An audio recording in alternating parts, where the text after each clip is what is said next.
G'day fellow miners and welcome to episode 33 in my all new Digging Minecraft series.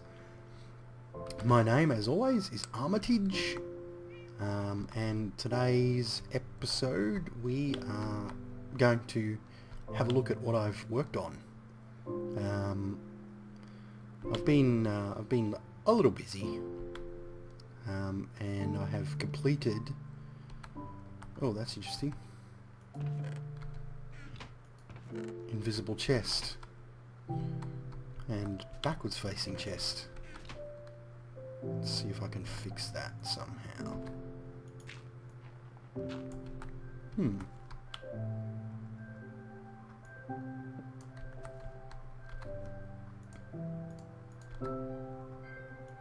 There we go. Anyway, this is the villager trading area. As you can see, all sort of completed. I'm pretty happy with the way it's turned out. I made a few minor modifications. I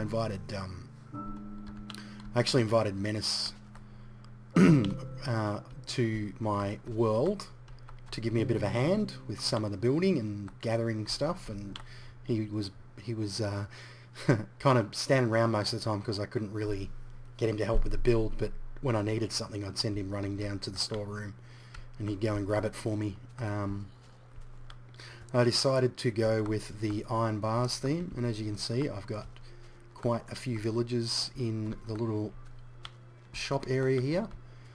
I laid out these kind of dividers just to give like a kind of a reason to have lights at the end.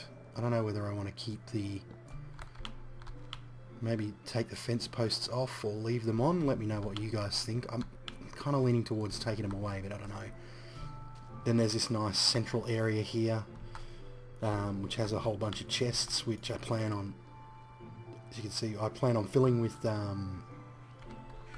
various stuff that you can trade with the villagers. As you can see, I've already got some emeralds. I had a huge stockpile of stacks of coal ore, so Mennace and I used a Fortune 3 pick to mine all the coal ore, gathered up a whole bunch of coal, and one of these guys has got the deal. It's I think it was 16 coal for an emerald, so I traded a whole bunch of coal. Well, that guy's a good deal. Wheat for emeralds. I've got a paper for emeralds in here as well. Oh, is that the same guy? Some of them I can't get to. They sort of stand at the back. I'm actually considering making this one wide, maybe. I'd have to play around. I might move this wall back. There's the paper.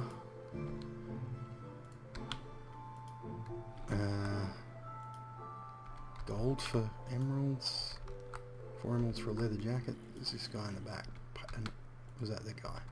Anyway, at the moment it needs a little bit of tweaking, but pretty happy with the overall finish. Let me know what you guys think. I used Doc M's super breeding system, the one he did in his latest tutorial.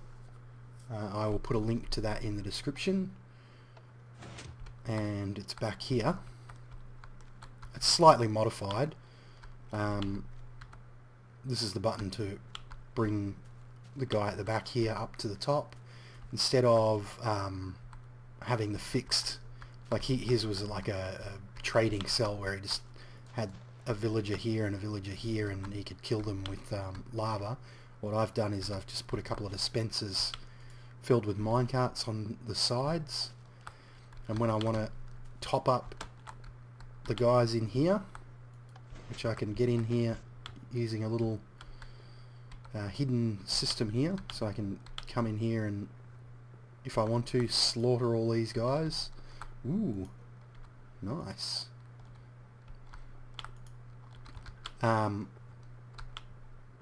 And I can See how they have a tendency for clumping up around this area. When I want to put new villagers in, I can just turn this on to activate water from a dispenser down there, which pushes all of these clowns back and out of the way, and then I can just hit a button like this and it'll pull out a villager, and then I just go in here and recover the minecart. And obviously I can do that up to 9 times. And I've got a button inside to turn the water off, so it's easier for me to get back out. If you watch Doc M's video, you'll see how this contraption works. Basically, you push this button at the front here. This guy in the minecart goes up to the top and into the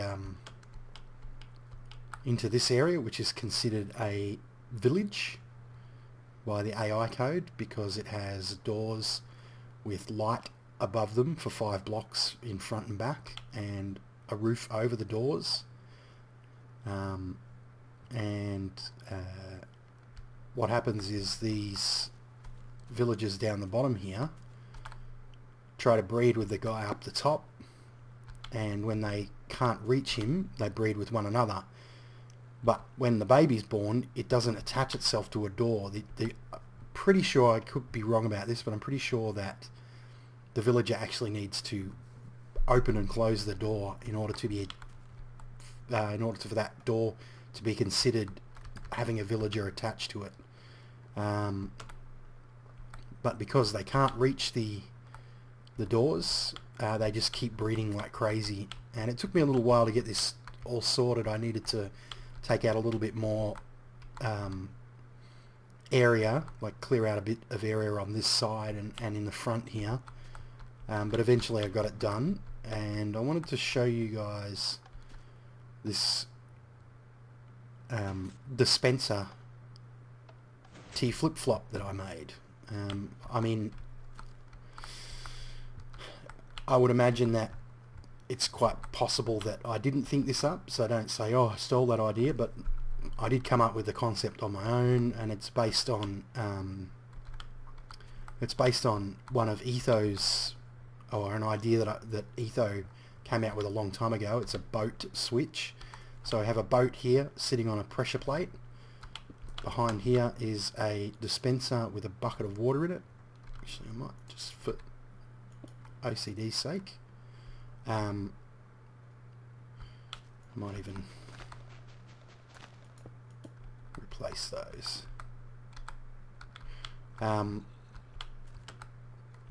So this has a bucket of water in it, and the button on the other side, actually what I'll do is I'll put another button up here. So this button turns the water on in the dispenser, which in turn because there's dirt on the wooden pressure plate, and I broke my boat. No. Yeah, I'll have to make a new boat. I don't have enough wood. Meh. Anyway, the concept is the boat is resting on the wooden pressure plate. Oh, I must have some more. I can't get out while that's on. I must have some more wood here somewhere. Wood slabs. Dang it. Ah, here we go. Yay.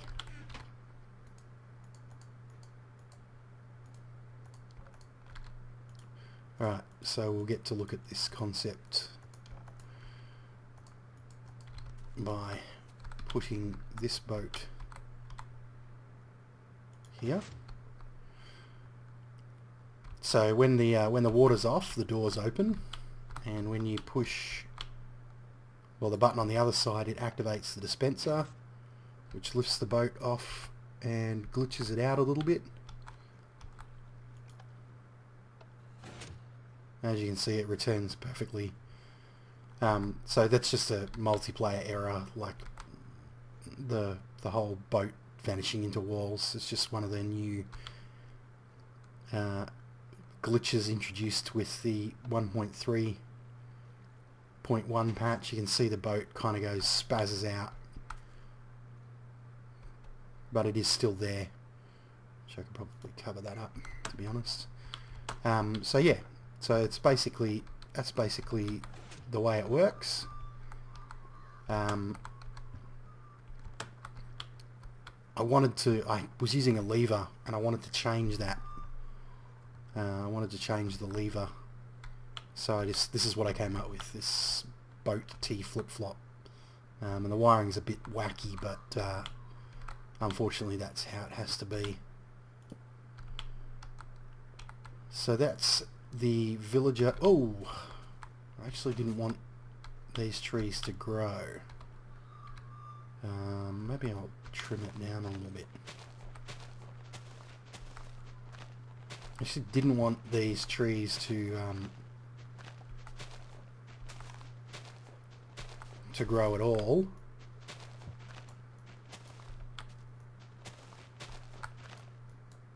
But I guess I could just make it smaller. And I wasn't expecting that they would be able to grow. I didn't think it was tall enough in here for them. But I'm obviously wrong. Maybe if I replace them with pine trees. Because I don't really want these huge trees in the way.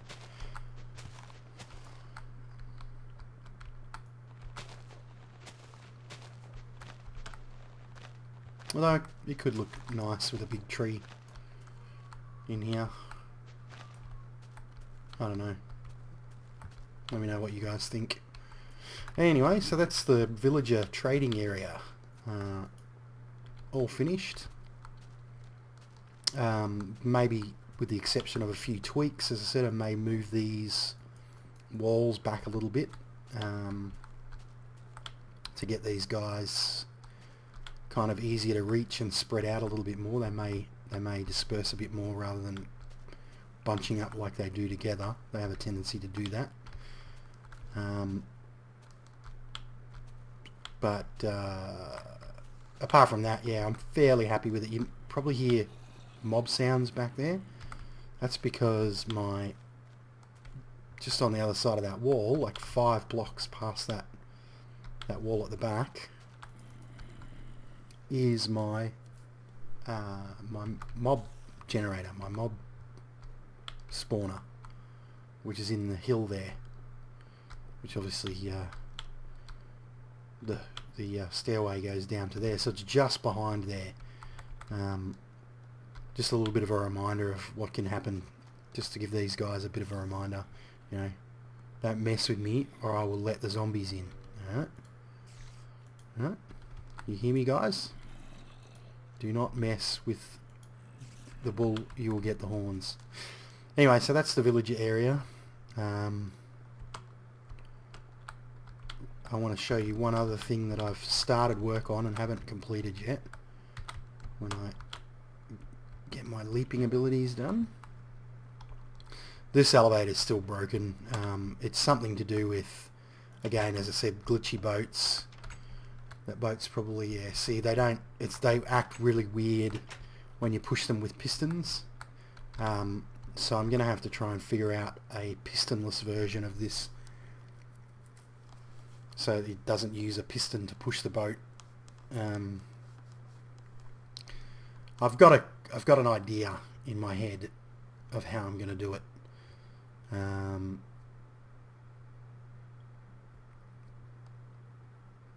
But yeah, I'll try and figure something out.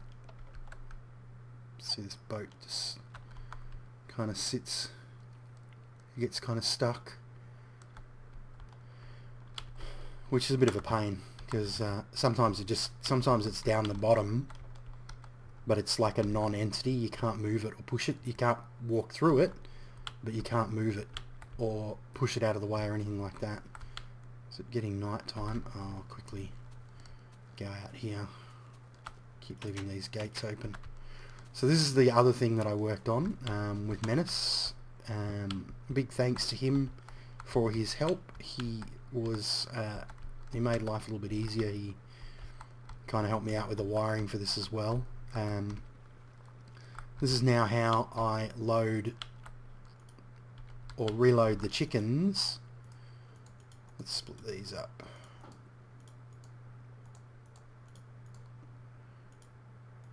How many? 1, 2, 3, 4, 5, 6. And I have 1, 2, 3, 4, 5, 6, 7,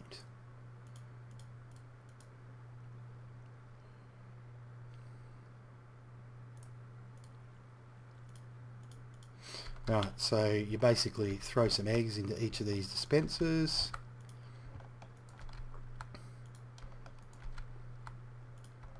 Ordinarily I'd have like 6 stacks of 16. I'd bring up 6 stacks of 16 eggs, and then you just flip this switch,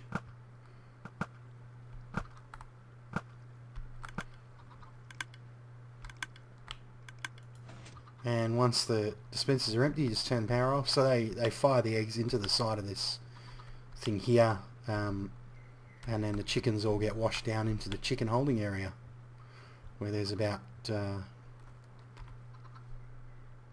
100 entities right now. So yeah, I've just got to finalise what I want to do with this, whether I want to leave that huge block of cobblestone. Oop, here we go, sound lag. Right. Or whether I want to change it a little bit. I think I'd probably end up taking a lot of that cobblestone out. Got to be careful with where the wiring is though. Oh, that was a bit silly. I'm going to get this audio lag again. New. Yeah, so don't see any mobs anywhere. I guess this lighting up the top here is... There's a skeleton way down there. Yeah, I guess lighting up the top here. I haven't really fully lit the area anyway. It must be because I'm too close to it that it's not, the stuff's not spawning. I'll just light this area up a bit because it's a bit hard to work up here without bad guys coming. See what I mean? Look at that. Look at that guy. Look at that guy. Boom. Yeah, so this is the chicken loader, and I have considered doing I may do either a pixel art on this wall over here over chicken face, or the other option I was thinking of is making a giant chicken. I'll have to have a look at the chicken model, but I reckon it's not too hard to do. I'll do the oh, that was terrible. I'll do the default chicken model, not the Sphax one, because obviously it'll take a lot more blocks. As you can see, I'm feasting on chicken because I have killed these guys a few times in testing, but works good. It does the job very well. So another thing that I don't need to worry about, because before it was a pain. Every time I killed off the chickens, I would have to run up the top with all the eggs and throw them into that hole one by one. Just a serious pain. The boat's back. Good. That's Mennace's boat from when he was in here. Yeah, so that's pretty much all I've got to show you guys today. Let me know what you think, particularly of the villager trading area, of the, you know, the way, the aesthetics and so forth. Any other suggestions that people could make to sort of improve. So another tree grown. I don't know if I like that. Anyway, we'll sort something out with those. Any other ways we can improve this sort of area? I did consider actually leaving these guys in minecarts, but the problem with that is you need to have like a holding cell for each one, and that would limit how many villages you can have back here.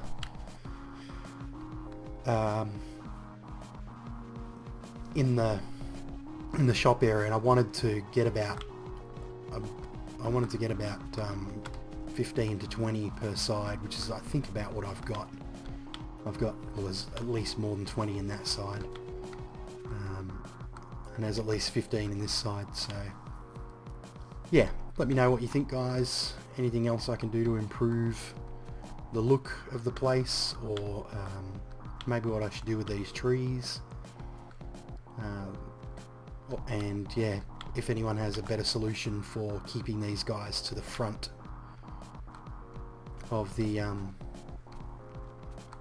this shop area, besides moving this wall back one, and I'd have to move the wall back one rather than moving the back wall forward, because I'd have to mess around with all the wiring here for, you know, the door here and where the rails go, and it'd just be a big mess. Anyway, that's pretty much it for this episode. It's a short one. I hope you enjoyed it. I certainly enjoyed making this stuff. It was a lot of fun, and it was good fun having Mennace on the server with me, or we used the Hamachi LAN trick, which you can find if you just Google Hamachi Minecraft LAN, you'll find it. But yeah, that's pretty much it for today, guys. Thank you for watching, and keep on digging.